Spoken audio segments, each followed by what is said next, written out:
ये हमने एक किट बनाई है जिसको as a electronic eye use कर सकते हैं हम। यानी इसको आप किसी भी ऐसी जगह लगा सकते हैं जहाँ पे लाइट पड़ती रहनी चाहिए। इन केस कोई शेडो आता है या अंधेरा होता है उस कंडीशन में ये बजने लगेगा। इसको हम कई जगह यूज़ कर सकते हैं, जैसे आप लेज़र लाइट के साथ इसे यूज़ करके as a security system use कर सकते हैं, या फिर आप अपने लॉकर के पास रख सकते हैं, उसके सामने जैसे कोई आएगा तो अलार्म बजने लगेगा। यानी कहीं भी ऐसी जगह जहाँ पे इस तरह की रिक्वायरमेंट हो, जहाँ पे अंधेरा होने पे अलार्म बज जाए, वहाँ पे इसे हम यूज़ कर सकते हैं। इसमें आप देख सकते हैं ये LDR है जो लाइट सेंसिंग एलिमेंट है, जो कि लाइट को कंटिन्यूसली सेंस कर रहा है। अभी प्रॉपर अमाउंट ऑफ लाइट है यहाँ पे, इसलिए ये हमारा बजर बीप नहीं कर रहा है। इसको दिखाने के लिए इसे हम अंधेरे में रख सकते हैं इसे।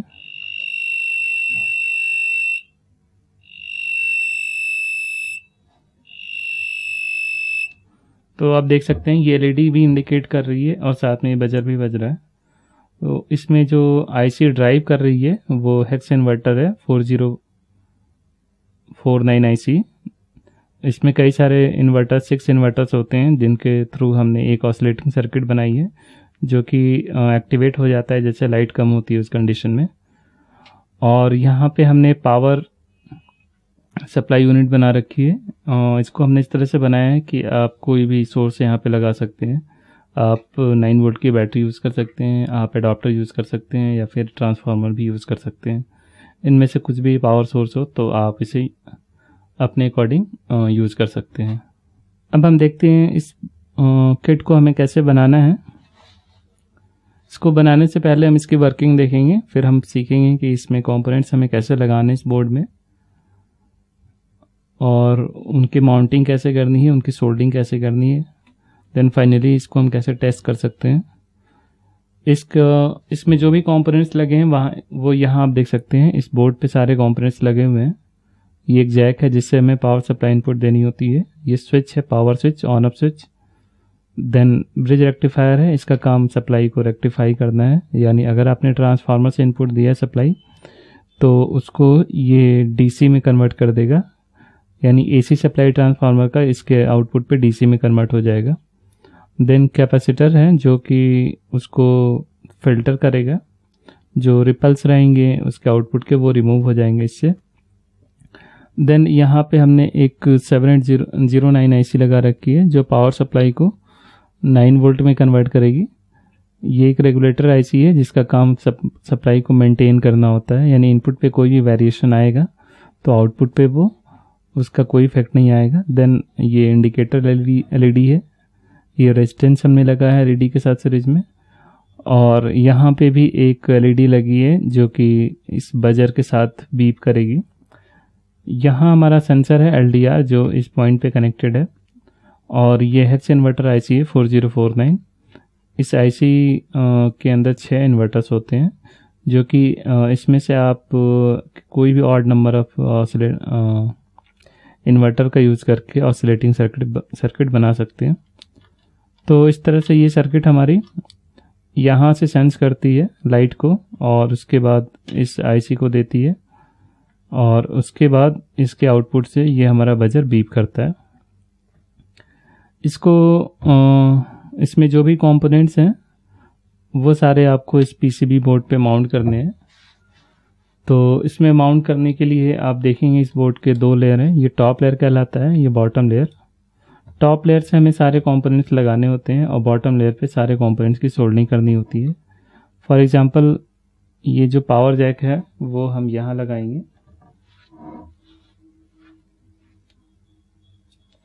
और इसके बाद यहाँ पे पावर स्विच हमें लगाना है। तो पावर स्विच को आप यहाँ इजीली लगा सकते हैं ऑन ऑफ करने के लिए। देन एक ब्रिज रेक्टिफायर है।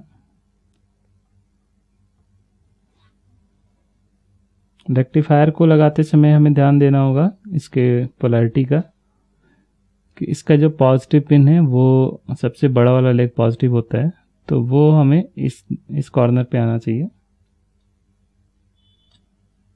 यहाँ पे। देन कैपेसिटर है, ये 1000 माइक्रोफैराड का इलेक्ट्रोलाइटिक कैपेसिटर है, तो इसका नेगेटिव टर्मिनल है वो बाहर की तरफ होना चाहिए। यानी इसको हम इस तरह से लगाएंगे। यहाँ पे आप देख सकते हैं वाइट स्ट्रिप बनी है या माइनस भी लिखा हुआ है, तो ये नेगेटिव है। देन एक रेगुलेटर आईसी है। रेगुलेटर आईसी लगाने के दो तरीके हैं, या तो आप एक बर्ज स्ट्रिप लेके, ये एक बर्ज स्ट्रिप है हमारा, इसमें 3 पिन कट करके यहाँ लगा लेंगे, उसके ऊपर आईसी लगा लेंगे जैसा इसमें लगा हुआ है, या फिर आप डायरेक्टली भी लगा सकते हैं इस तरह से, और इनकी सोल्डरिंग कर लेंगे। देन आईसी को लगाने से पहले उसका हम बेस लगा लेंगे। ये 4049 आईसी हमें लगानी है यहाँ पे, तो इसका बेस पहले आप यहाँ लगा लेंगे। बेस लगाने के बाद इसमें आईसी को बेस की सोल्डरिंग कर लेंगे। बेस को लगाने से पहले आप ध्यान देंगे कि इसका जो नॉच है, ये कट बना हुआ है, वो इसी तरफ होना चाहिए, और इस आईसी की भी नॉच को हमें इसी डायरेक्शन में रखना है, जैसा इस बोर्ड में आप देख सकते हैं। देन यहाँ पे आप देख सकते हैं बजर हमें जोड़ना है। बजर को डायरेक्टली वायर से सोल्डर किया हुआ है, तो बजर का जो रेड वाला वायर है वो यहाँ आ रहा है, ब्लैक वाला यहाँ आ रहा है, इसका हमें ध्यान रखना होगा। देन एलडीआर लगाना है, तो 2 पिन कनेक्टर लगा के आप सीधे सीधे एलडीआर लगा सकते हैं, इसमें कोई प्रॉब्लम नहीं है। और एलडीआर की कोई पोलैरिटी नहीं होती है, तो आप इसे किसी भी डायरेक्शन में लगा सकते हैं। यहाँ पे 2 एलईडीज हैं। एलईडीज को लगाते समय इनकी पोलैरिटी हमें ध्यान में रखनी होगी कि हर एक एलईडी के 2 टर्मिनल होते हैं, एक एनोड एक कैथोड। तो एनोड वाला जो है पॉजिटिव पिन होता है, तो ये ज़्यादा वोल्टेज पे होता है, और नेगेटिव कम वोल्टेज पे। तो इस एलईडी में पॉजिटिव पिन इधर है, नेगेटिव इधर, और इस एलईडी में पॉजिटिव इधर, नेगेटिव इधर। तो इसी तरीके से यहाँ हमें इन दोनों पॉइंट्स पे इन एलईडीज को लगाना है। इस तरह से सारे कंपोनेंट्स को लगाने के बाद आप उनकी एक ओवरव्यू अपने बोर्ड का ले लेंगे कि वो सारे कंपोनेंट्स आपने सही लगाए हैं, और कहीं भी शॉर्ट सर्किट नहीं होना चाहिए आपके पीसीबी बोर्ड में, अदरवाइज कोई भी कंपोनेंट डैमेज हो सकता है। और पावर सप्लाई ज़रूर एक बार चेक कर लेंगे। आप इस आईसी को लगाने से पहले इसके आउटपुट पे पावर सप्लाई चेक कर लेंगे। चेक करने के लिए आप मल्टीमीटर को 20 वोल्ट डीसी के रेंज में रखेंगे, और यहाँ से हम वोल्टेज चेक करेंगे। आप देख सकते हैं वोल्टेज अराउंड 9 वोल्ट आ रहा है, यानी ये पावर सप्लाई 9 वोल्ट की अगर आएगी तो फिर हमारा सिस्टम सही रन होना चाहिए।